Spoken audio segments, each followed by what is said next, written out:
Kathy Chrysler, CMO of Value Setters, and today I'm speaking with my friend David Chang. He's a Boston-based entrepreneur, angel investor, and CEO, and he was most recently CEO of Gratify, and he was also entrepreneur in residence at Harvard Business School.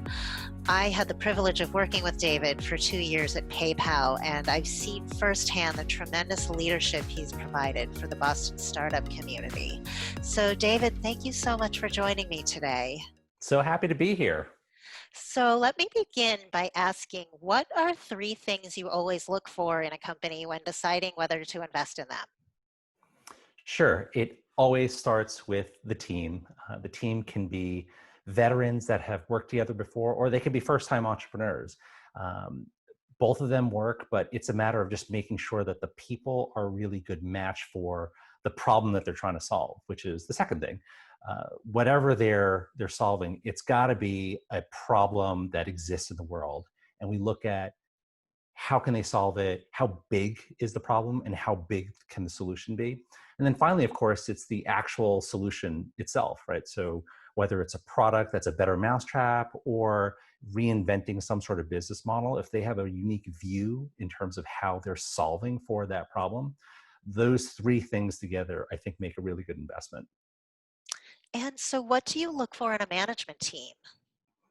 Sure, sure. Like you said, the team itself is one of the most critical parts of making a startup work. And one of the first things that I look at with startups is making sure that a management team has the tenacity, the scrappiness. It's more than just a can-do attitude. It's whether a team knows how to operate in an environment where there's a ton of uncertainty. So that scrappiness, that mentality is something that you just can't typically train for. Like, you have to have a little bit of it in you. And so that's number one. The second one is a team that has complementary skills. I think I've seen a handful of startups where the founding team or the management team are largely homogenous, and that can work, but it doesn't work particularly well. And so I find that the best startups are ones where the team they cover each other's backs, right? And that's really important. And then the third one, it's hard to assess, but a team and individuals that really are self-aware, and so they know where their limitations are. They kind of know how to check egos, right? Check them at the door. And so that self-awareness is something that also is really critical for a startup to succeed.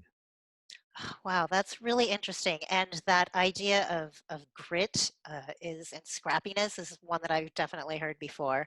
Now, are there any red I'm sure flags you that, experience the same thing. yeah. Now, are there any red flags that you look for?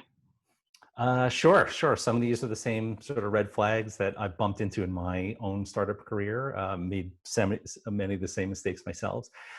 One of the biggest red flags that I see, at least when it comes to angel investing, is finger pointing. And sometimes it's not just finger pointing like, oh, this is someone else's fault. It's more finger pointing as to like excuses as to why something cannot be done, right? So it might be something like, oh, you know what?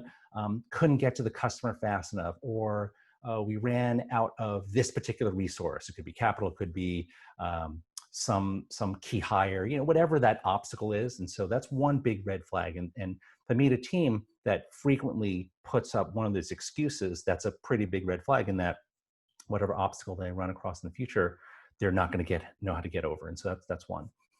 Another red flag that I see, especially during the early days, is when entrepreneurs think that the idea is everything, where they hold the idea itself really closely to the vest, and it's almost like they can't get out of their own way.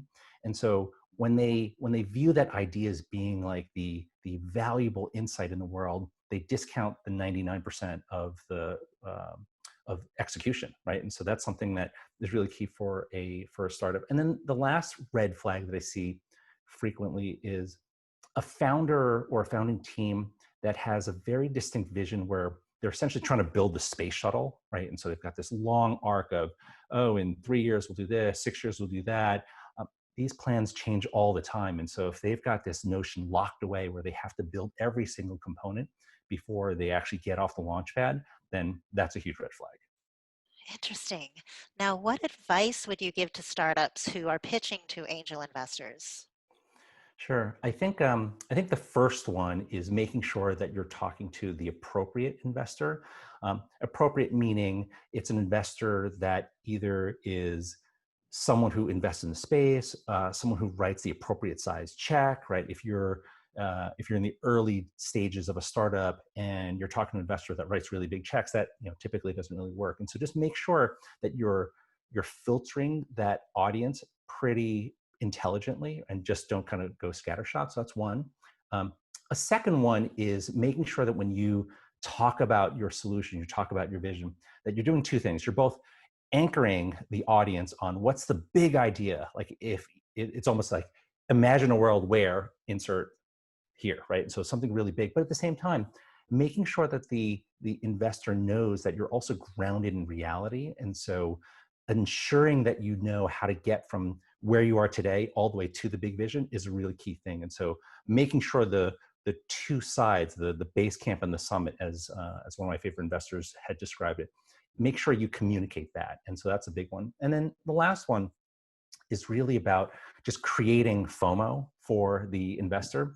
And so there's so much psychology that goes into the whole startup ecosystem, and the founders that are able to create this momentum themselves are the ones that typically are able to succeed. So not only are they able to recruit the right investors, but they convince people to join them, they can convince customers to buy the product.